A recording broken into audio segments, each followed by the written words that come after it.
પાવભાજી નો શું ભાવ છે? 150 રૂપિયા. હવે એટલા બધા થોડા પૈસા હોય? ઉભા રહ્યો. હે કેવી ઘીની સુગંધ આવી, પાવભાજી ખવડાવો ને. પણ આપણે હમણાં શાક રોટલા તો ખાવાના છે. પણ આપણે કઈ શાક રોટલા ઘીમાં બનાવીએ? ના ના, તો પછી પાવભાજી મમરાભાઈ ઘીમાં બનાવે, પાવભાજી ખવડાવો ને. એ કાઈ ખાવું ના હાલ. હે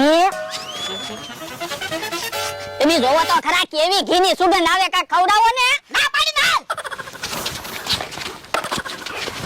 ઓલા દાદા કાંઈ ખવડાવો ને. મમરાભાઈ તમે રેકડી લઈને જાઓ હાલ. એ હારું.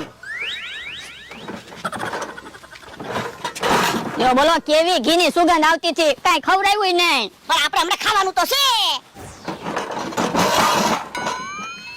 હાલો તિકમભાઈ, પુલાવ, સેન્ડવિચ, મંચુરિયન ખાવા.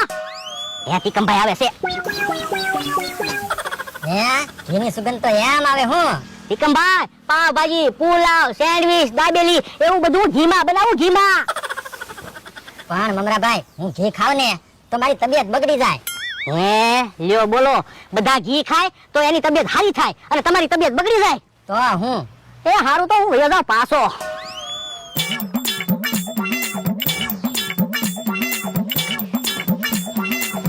ભોળદા ક્યાં છો? એ મી ખાઈ છે. હે ઘીની સુગંધ આવી. મમરાભાઈ એક સેન્ડવિચ બનાવો. એ હારું. મમરાભાઈ સેન્ડવિચ નો બનાવતા. પણ સેન્ડવિચ ખવડાવો ને. તમે જોવો તો કેવી ઘીની સુગંધ આવે. ઓય બાપા, ને ના પાડી ને સેન્ડવિચ નથી ખાવાની. પણ હવે મને શાક રોટલા નહીં ભાવે, સેન્ડવિચ ખવડાવો ને. મમરાભાઈ તમને ના પડી તો રેકડી લઈને આવ્યા. જવા દો. મને એમ કે તમારે કઈ ખાવું હોય તો બનાવતો જાવ ને. એ અમારે કાઈ નથી ખાવું જાવ. એ હારું. સેન્ડવિચ ખવડાવી હોત તો. તારે સેન્ડવિચ ખાવી કે પતંગ લેવા? પતંગ લેવા. તો સેન્ડવિચ ખાવી એમ હું કામ કે? અલે પૈસા જા પતંગ લઈ આય. એ હારું. અત્યારે 200 રૂપિયાની સેન્ડવિચ ખાઈ જાય પછી એમ કે પતંગ લેવા. મારે તો ડબલ ખર્ચો થાય ને. પતંગ ઉડાડી ઉડાડીને થાકી ગયો. હવે મમરાભાઈ પાસે જાવ અને દાબેલી કે પાવભાજી ખાઈ આવું. હે મમરાભાઈ તો આ બાજુ આવે. હું કે તમારી હારે પતંગ ઉડાડવા આવ્યો હોત ને તો હારું હતું. કેમ? તો હું રેસ્ટોરન્ટ બનાવ્યું ને એમાં તો ખોટ ગઈ. 250 ઘી બાળી દીધું તોય કોઈએ કઈ ખાધું નહીં. પણ અહીંયા આપણે ગામડામાં રહેવી, આ થોડું કઈ શહેર છે, મૂળ 4 જણા રહેવી, એમાં કોઈ ખાય એવું છે? હા ઈ હાસુ. તો પછી મારા તો પૈસા ડૂબી ગયા. પણ પૈસા ડૂબી ગયા તો ડૂબી ગયા, હવે હું બળતરા કરો. મમરાભાઈ ના પૈસા ડૂબી ગયા. લ્યો તમે તો રેસ્ટોરન્ટ બંધ કરી દીધું, તો હવે મારે તો ઘરે ખાવા જવું પડશે ને. તમને તો ખાવાનું ભાવશે, મને તો ખાવાનું નહીં ભાવે. લ્યો તો હું ઘરે ખાઈને આવું પાછો. એ હારું હું આમ બેઠો. ભોળા દાદા. મારો માણા કેમ દેખાડો કરતો આવે? એલા પૂછું કેમ દેખાડો કરે? એ એક ખુશીના સમાચાર લાવ્યો. હું મમરાભાઈ ના પૈસા ડૂબી ગયા. ક્યાં? એ આપણા કુવા પાસે વાતો કરતા હતા, એટલે મને તો એવું લાગે આપણા કુવામાં પૈસા ડૂબી ગયા છે. તો ધીમે ધીમે બોલ ને, કોકને ખબર પડી જાય. આ ઈ હાસુ, મને તો એવું લાગે મમરાભાઈ આપણા કુવે પાણી ભરવા ગયા છે અને પાકીટ પડી ગયું છે. પાલ તો જોવો અહીંયા બકુલભાઈ ને મમરાભાઈ વાતો કરતા હતા, એટલે આપણા કુવામાં પૈસા ડૂબી ગયા છે. તો જા કુવામાં ઉતર અને પૈસા ગોતતા. પણ મને ક્યાં તરતા આવડે? તો પણ કેમ પૈસા ગોતશું? તમને તરતા આવડે જ છે ને, તમે પૈસા ગોત્યાવો ને. એ હારું.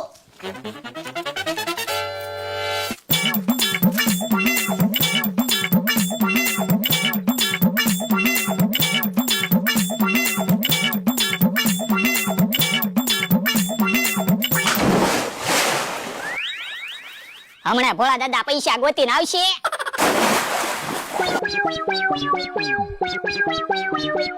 હે ભોળા દાદા પૈસા જડ્યા?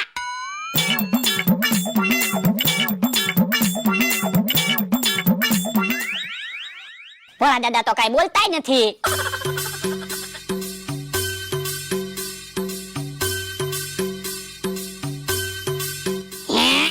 પૈસા જડી ગયા લાગે, ભોળા દાદા આવે છે.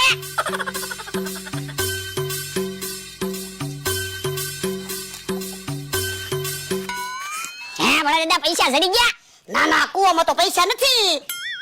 પણ તમે પાણીના તળિયે જોયું? હા એ એક રૂપિયો નથી હું. હે તો મમરાભાઈ તો કહેતા હતા પૈસા ડૂબી ગયા, તો ક્યાં પૈસા ડૂબી ગયા છે? હવે મને શું ખબર. હાલો તો મમરાભાઈને પૂછવી. હાલ. ઓલા દાદાની વાડીએ વાળો રે એમ છે હું. એ મમરાભાઈ અહીંયા ઊભા. શું કામ છે? એ મમરાભાઈ તમારા પૈસા ક્યાં ડૂબી ગયા? એ રેસ્ટોરન્ટ બનાવ્યું ને એમાં પૈસા ડૂબી ગયા. એટલે રેસ્ટોરન્ટ બનાવ્યું ને એમાં ખોટ ગઈ, 1 રૂપિયો ન મળ્યો. એટલે તમે પૈસા ડૂબી ગયા એમ કહેતા હતા? હા. ઓય બાપા તું કા ખરખું સમજતો તો પાછો કે પાણીમાં પૈસા ડૂબી ગયા. હમણાં હું પાણીમાં ડૂબી જા.